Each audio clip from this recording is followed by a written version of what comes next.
Angelic Teaching 2, session number 7.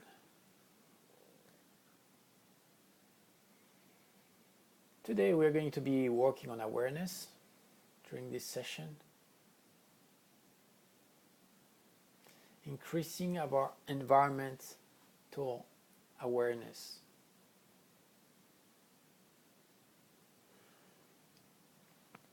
So stay focused on your crystal ball. Expand your auric field. Open your third eye. Visualize your third eye as expanding, as you can feel those different layers as being opening simultaneously.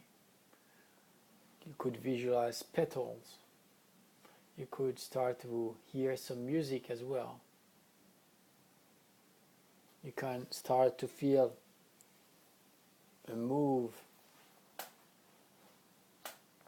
You can start to see changes inside of your own body happening from those shifts. Whatever happens, let it manifest. Let it come towards you.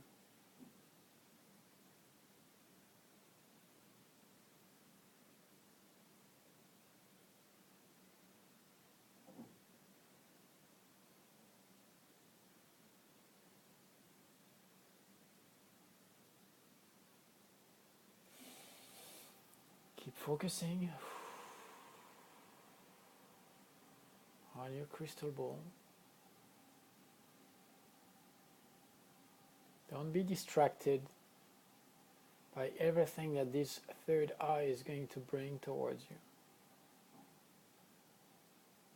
Don't feel overwhelmed. Don't feel drawn towards this tunnel that opens up as a cone towards you, in front of you. Just really stay focused.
Stay with me. You probably start to have a lot of thoughts, a lot of visions, a lot of insights coming towards you. Almost at one point disconnecting from what we were doing now, from what we were doing. Maybe working and developing a project. That's a tool that you really want to use when you want to foresee something in the future, to see an event, how this event could unfold, and what are the limits and limitations. How is this going to play out? Well, it's easy. You focus on the crystal ball as we did before. You open up your third eye, you let it open, same way we've been opening already several of our chakras. And as you open up your third eye, you allow thoughts to come towards you. You can also direct and control those different topics by focusing more specifically on one or the other. And then you may visualize as well this white frame and having this scene, seeing and looking at what's happening. It might be something like a family gathering, for example, and you want to see how this family gathering is going to unfold.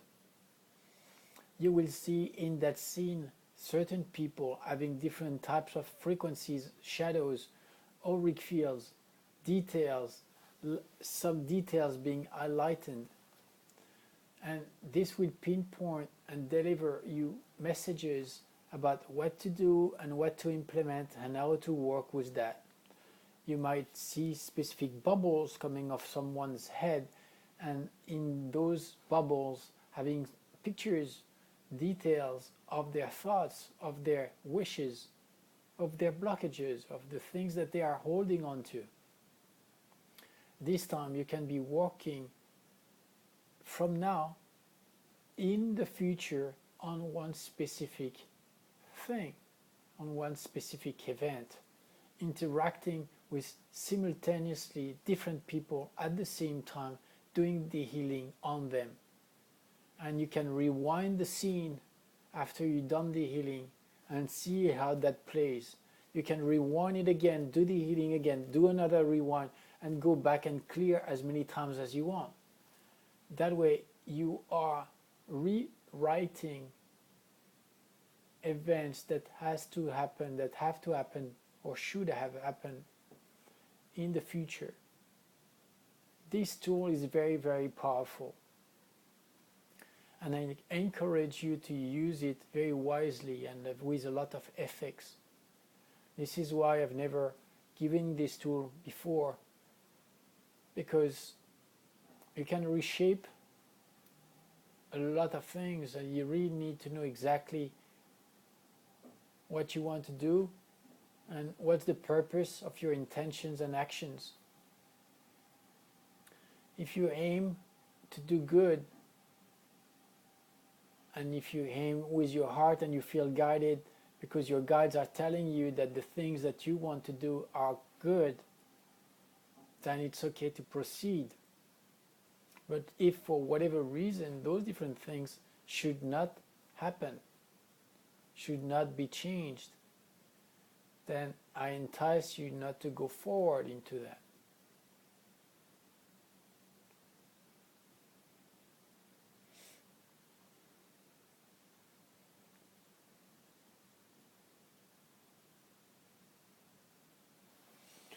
Stay focused on your crystal ball.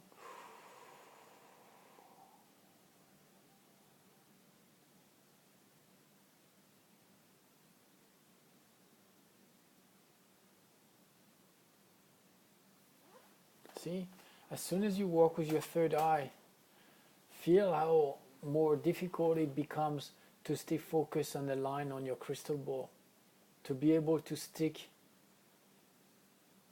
to your initial project and being able to stay on that path and committed to it.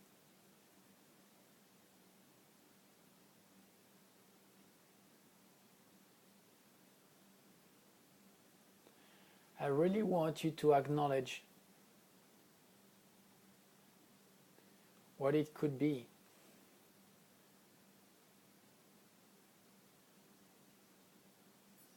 If everything was set in motion at the right timing. You can focus the same way on the ideal picture that should be manifesting in front of your eyes. For you to know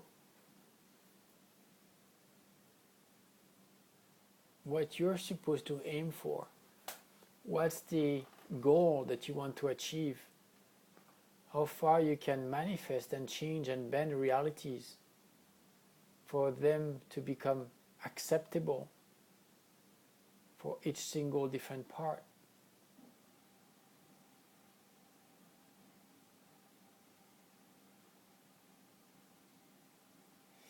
Remember, The same way you work on the outside world, you want to be working on the inner world.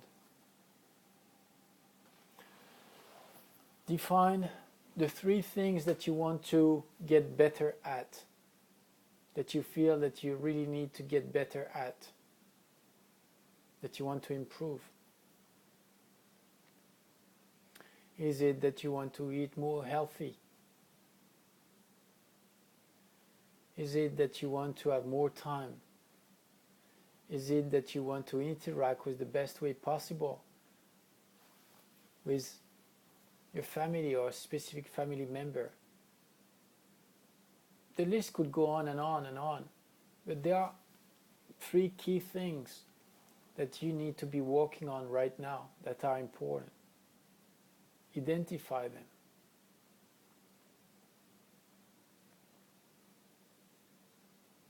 Now look at the things that you should be doing for yourself. Is it that you should go to see a chiropractor and stop postponing that? Is it that you want to be working on your eyesight and either having them checked or finding ways to improve your eyesight?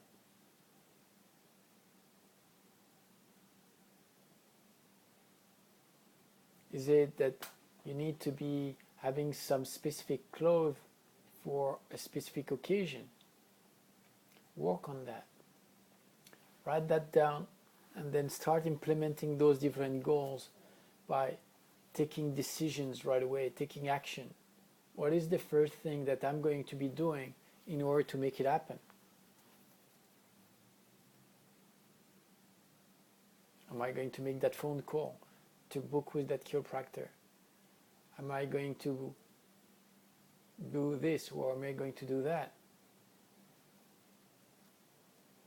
Find the things that need to be done in order to make it happen. Remember, the more you work on yourself, the more you can be helping others. The more you're happy to acknowledge things that needs to be shifted, the more you'll be able to see on others the things that also need to be shifted. Again, it's not about feeling overwhelmed. You don't have on the same week to see the dentist, go to see the chiropractor, etc., etc. It's about also finding the right balance. I'm not saying that you have to go for a chiropractor once a week or etc., but really you want to find the right balance.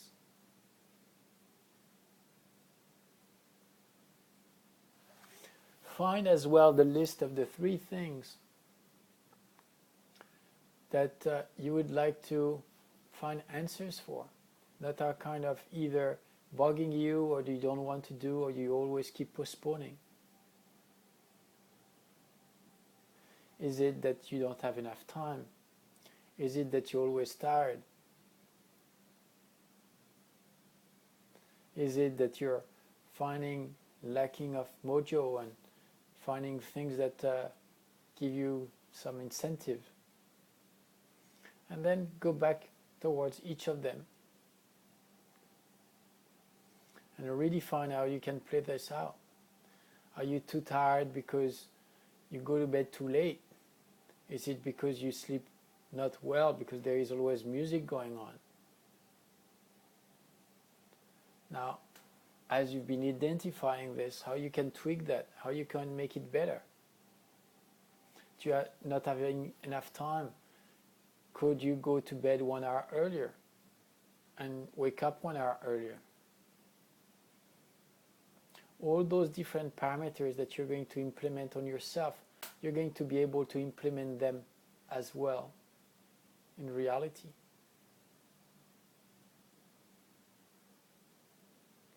Inside and outside, always.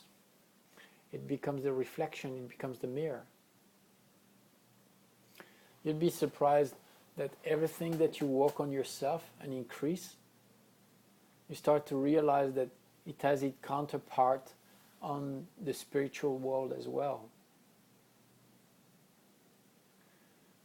When you help yourself on some different blockages that you have in your life, you see that everything opens up on other plans as well. By focusing on your finances and sorting them out, finding ways to structure them, instead of feeling that you're always behind them. Mastering them instead of being the victim of them. See what happens? Imagine that. At the same time we talked about being a victim. We handle the same situations in our life because we act on it and then it becomes a consequence. Well, the same way that phone moved as I was recording it, because with my knee, I moved my knee and I tapped on the table, creating a shock effect and shifted my tripod. You could be considering myself as being the victim of what happened and having the video just going on its own ways.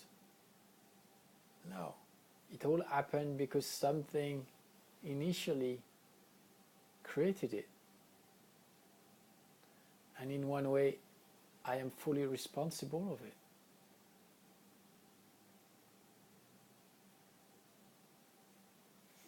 It's my fault also because I could change and upgrade my tripod in order to find a more steady tripod that doesn't shake and move. Maybe because that tripod has done its time and it's time now to just change it and get a new one. That way, even though I would be moving my knee against the table, the tripod would stay stable. Identify in your daily activities what are the things that you could be acting on in order to make your reality better. And again, it's about acknowledging and taking in the best way possible all those different experiments coming towards us. For us not to fight them, but to allow those different events to come towards us in order to allow us to be better, to be using our gifts, to be using our abilities, to be using those events in the best way possible to magnify our gifts and to use our abilities. It works the same way with healings. When you will have planned something, of course there will be things that will go sideways and will not be going as well as you expected. Suddenly you've been planning an amazing session and suddenly as soon as you start working, something shifts and this person starts crying. Well, too bad for what you ever planned for your session. You'll have to rethink your plans and go for plan B. Now you've got an emergency that you need to be taking care of. You need to have this client feeling better. And you have to identify the core of the different issues that are at the peak of this iceberg.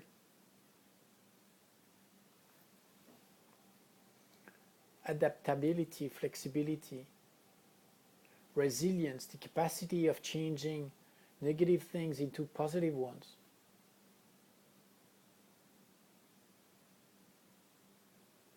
Again, your ability to transform anything that comes on your way as a way for you to magnify and to help and to glorify something that comes on your path.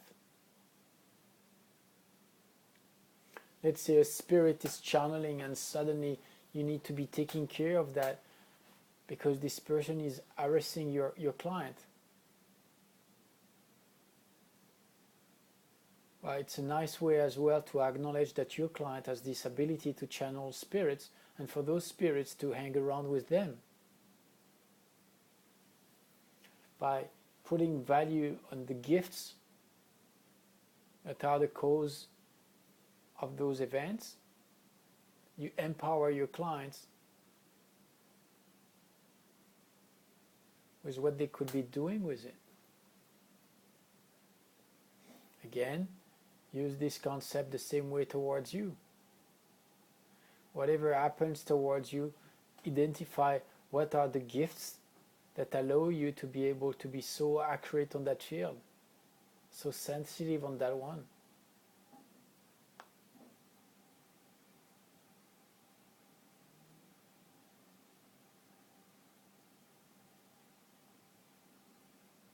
Let's take a few seconds. Let's take a few seconds to acknowledge all the path, all the journey that we did already, all the things that we've been learning, all those different tools that we've been discovering and playing with.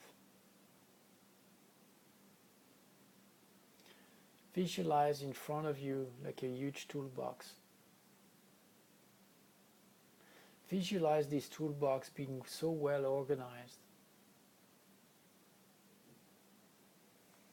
Visualize all the different tools coming all together by categories.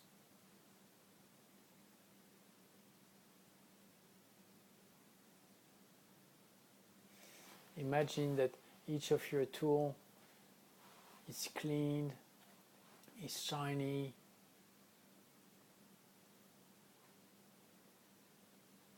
properly maintained.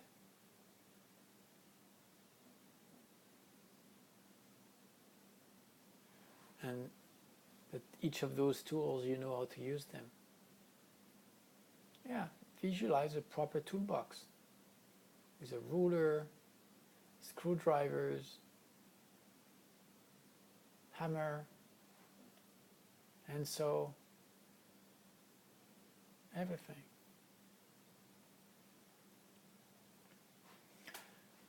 Remember, use your capacity of having visions in order to allow a lot of different tasks to fall into place by visual metaphors. Of course, at the start it is difficult to grasp all the tools that we have, of the capacities that we have. And then it becomes more challenging even to be able to remember them and to know when to use one or the other. It takes some time. How many screwdrivers do you have? How many different ones do you have? What about the length of them, the thickness of them? Some of them have good grips, some of them are have tiny ones. It's only by experience that you start to learn which one to use in which type of circumstance. And it's only with experience that you learn how to use them properly. Remember as well that sometimes you use one tool that's not the best tool that you could be using, and it becomes more difficult to accomplish the task that you were aiming, just because the tool is not the right one. So you have to feel guided towards the right tool. How could you do that? Well, first thing is experience. Either your own experience or the experience of something that you've seen or someone that gives you the guidance. Your intuitions as well. And also your ability to, by intelligence, to associate and create bridges. We talked about this concept, to create bridges between one thing that you already know and another thing that you're learning. As soon as you're able to do that,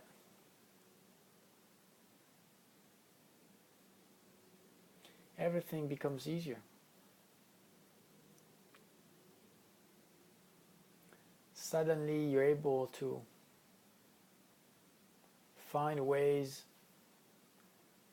to go around things, to acknowledge, come up with answers and solutions. So working with the right tool, with the specific intensity, is a key factor.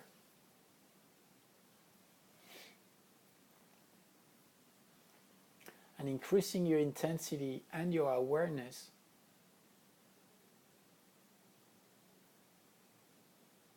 is crucial in order to do that in the best way possible.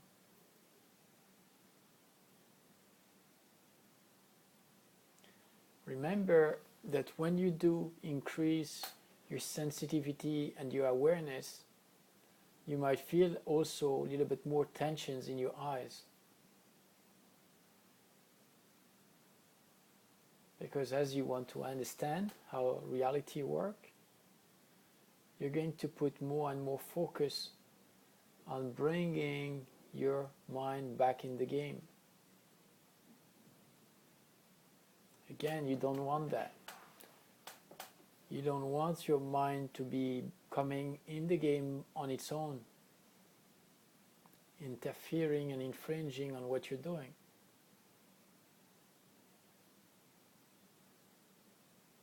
How could you do that?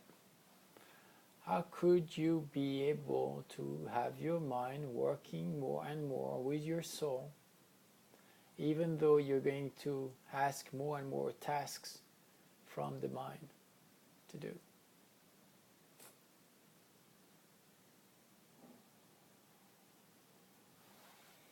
Pretty handy to let your soul guide the path, right?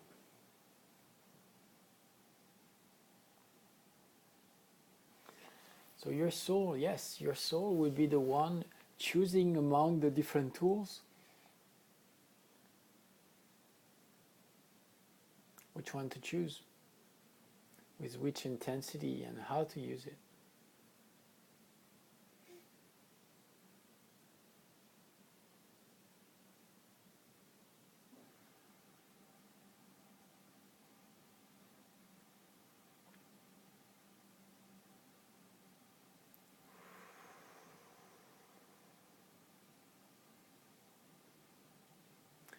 Now let's work on opening all our chakras at the same time.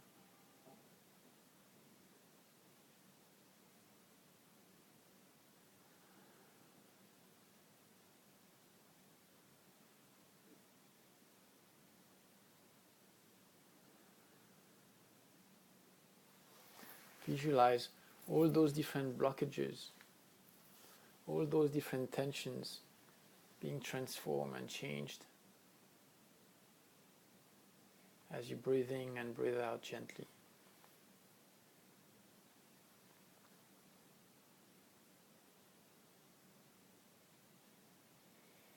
I understand that now your soul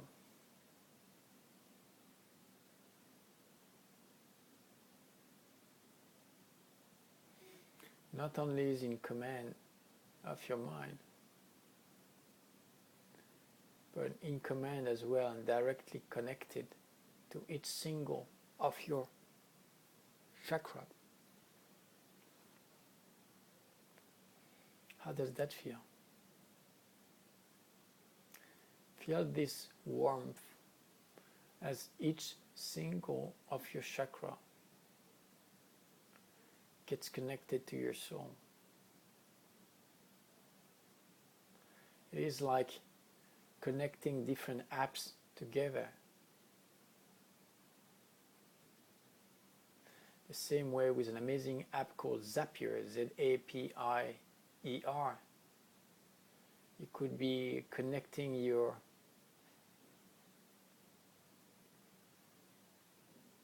let's call your sign up everywhere form to your email account, sending emails as soon as one person registers in, or from your sign up everywhere account form to your Gmail or MailChimp account.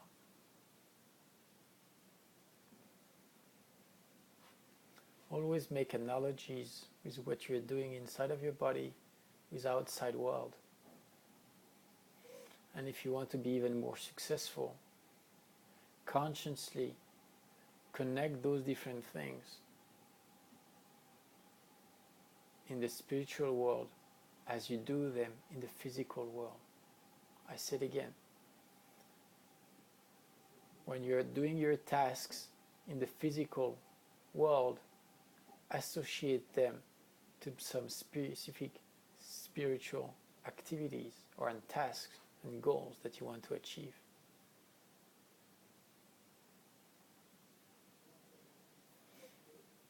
The same way when you do a task on the physical world, for example doing push-ups, you associate those physical actions to some other task as goals in the physical world as well. For example, training for whatever, some type of competition,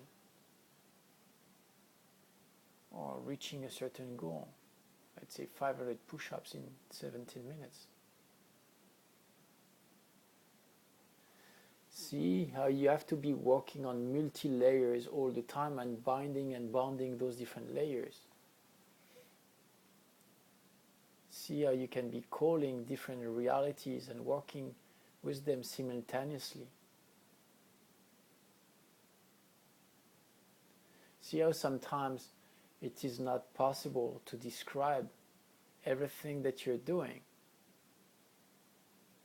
because there are too many things going on at the same time, and just by naming them you slow down the process and you distort the reality as well, because by bringing awareness to one thing you slow it down, you affect it. That concept could be used with atomic research. When you do observe with the microscope a photon or a subparticle, you do affect and change its behavior.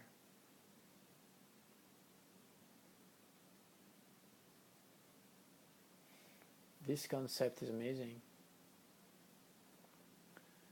And that's the beginning of all research that you're going to be finding in the next 30 years about how to program particles and subparticles and talk to them.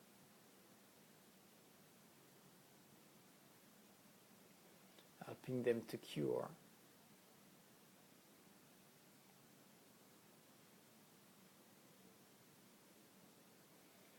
If you start emitting certain frequencies or showcasing some particles, some specific light length at specific time with a specific sequence, if you do that at a very specific frequency, you alter its own components, its own reality. It becomes another particle, a subparticle. That 2 minutes there that I just gave you now could be the main thesis of amazing changes in researchers talking about particles and subatomic behaviors that has billions of different applications.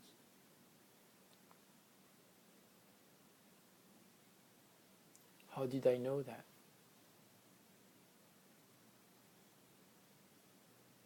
By channeling the information, being centered on my crystal ball, having all my different chakras all wide open, and focusing on one segment. And then having this whiteboard frame showcasing what is actually happening, and going and moving these images back and forth and seeing it as a movie.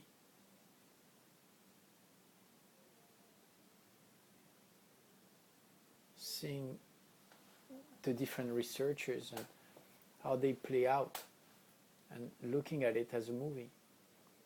And I was just describing it. This is how you bring different events from the future back to this world. This is one way to do it.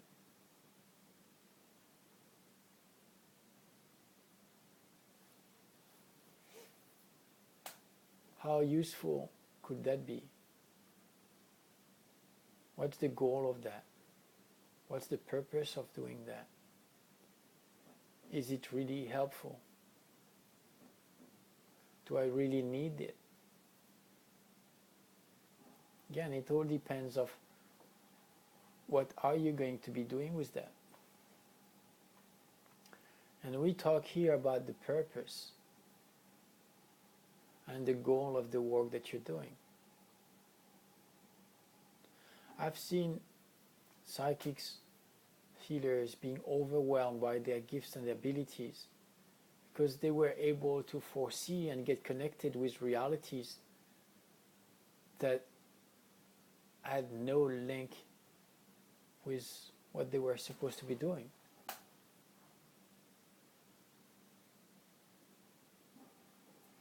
And at one point, receiving content and information and not knowing what to do with them,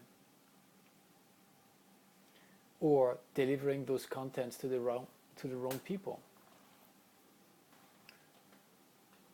What's the point, because you've been receiving a message, to deliver this message to 1,000 people who have no interest at all in the subject? You're wasting their time, you're wasting yours.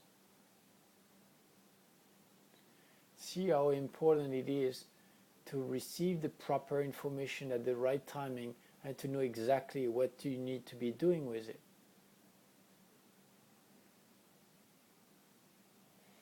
Let's take, for example, Tesla.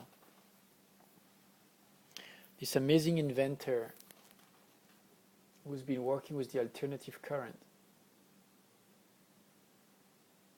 So now you could be creating the current at one location and using it in another place without losing too much of energy in between the travel of that energy. Many people will reproach to Tesla that he was not able to be a very successful businessman, and he would have become a billionaire if he had respected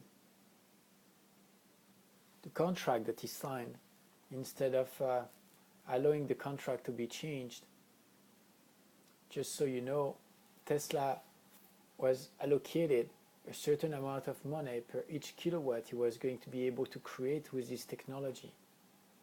And because the man who he signed the contract with was not able to pay him for that, then they changed the rules and they made a new contract. Tesla did it only for one reason, because he knew that was for the best.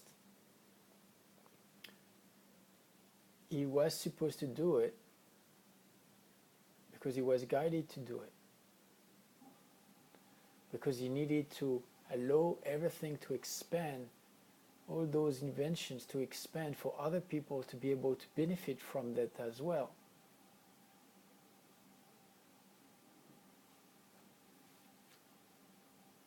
When you have your mission, when you have your guidance and your tools,